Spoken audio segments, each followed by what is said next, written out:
Thank you.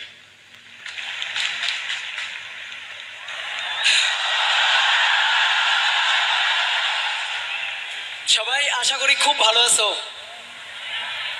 তোমাদের এতদিন মোবাইলের স্ক্রিনেই তোমরা আমাকে দেখছো, আজকে আমাদের সবাইকে সামনাসামনি দেখতে পাচ্ছ, ইভেন আমরাও তোমাদের সামনাসামনি দেখতে পাচ্ছি।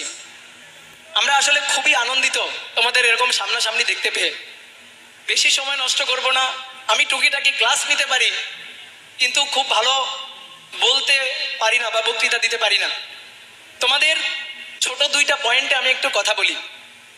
তোমরা জানো আজকে হচ্ছে বিশ্ব মা দিবস।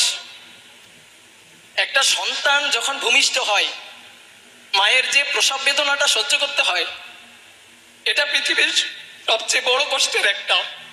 তোমরা সবসময় দেখবা মা এই প্রসব বেদনাটা সহ্য করার পরেও হাসি মুখে এটা মেনে নেয়। তোমার হাজার দেওয়া কষ্ট সবকিছুই মা হাসি মুখে মেনে নেয়। তোমরা মাকে কখনো কষ্ট দিবা না।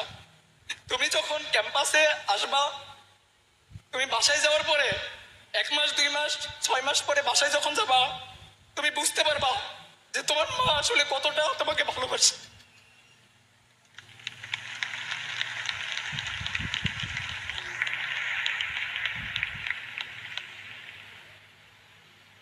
সবসময় মা বাবার খেয়াল রাখবা। আর একটা পয়েন্টে একটু কথা বলি, সেটা হচ্ছে ভালোবাসা দিয়ে পৃথিবীর সব কিছু জয় করা যায়। হেট স্পিচ বা ঘৃণা এটা পারে না। হেট স্পিচ বা ঘৃণা সংঘাত বাড়ায়। পৃথিবীময় সংঘাতের এই একটাই হচ্ছে উৎস। এই জিনিসটাকে আমরা চাইলে ভালোবাসা দিয়ে দূর করতে পারি। তো তুমি সামনে একটা ক্যাম্পাসে যাবা, তোমার 64টা জেলার বিভিন্ন ধরনের সহপাঠীদের সাথে তোমার পরিচয় হবে। তুমি বিভিন্ন কালচার, বিভিন্ন ভাষা, বিভিন্ন বর্ণের এবং ধর্মের মানুষের সাথে পরিচিত হবা, বন্ধু বান্ধবের সাথে পরিচিত হবা। তোমার একটা সুন্দর ফ্রেন্ড সার্কেল হবে। তুমি কখনো এই ফ্রেন্ড সার্কেলের জন্য কষ্টের কারণ হয়ে দাঁড়াবা না।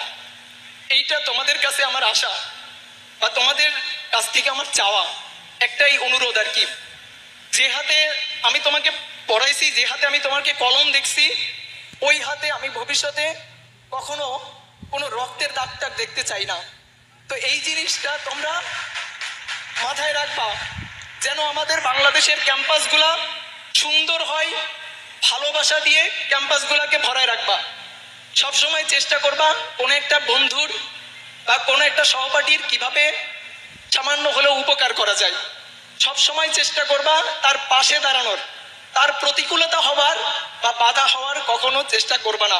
হয়তো সাময়িক লাভ পাবা কখনো কখনো, কিন্তু একটা লং রানে গিয়ে তোমার ভবিষ্যতে একটা বড়সড় ধাক্কা খাবা এবং একটা সময় মনে হবে যে তুমি আসলে অনেক বড় একটা ভুল করে ফেলছো।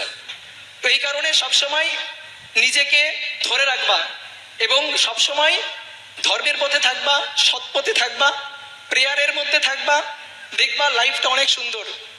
যদি কখনো হতাশা লাগে, মা বাবার সাথে কথা বলবা আর ঈশ্বরের সাথে কথা বলবা, দেখবা এই হতাশাটা কেটে যাবে।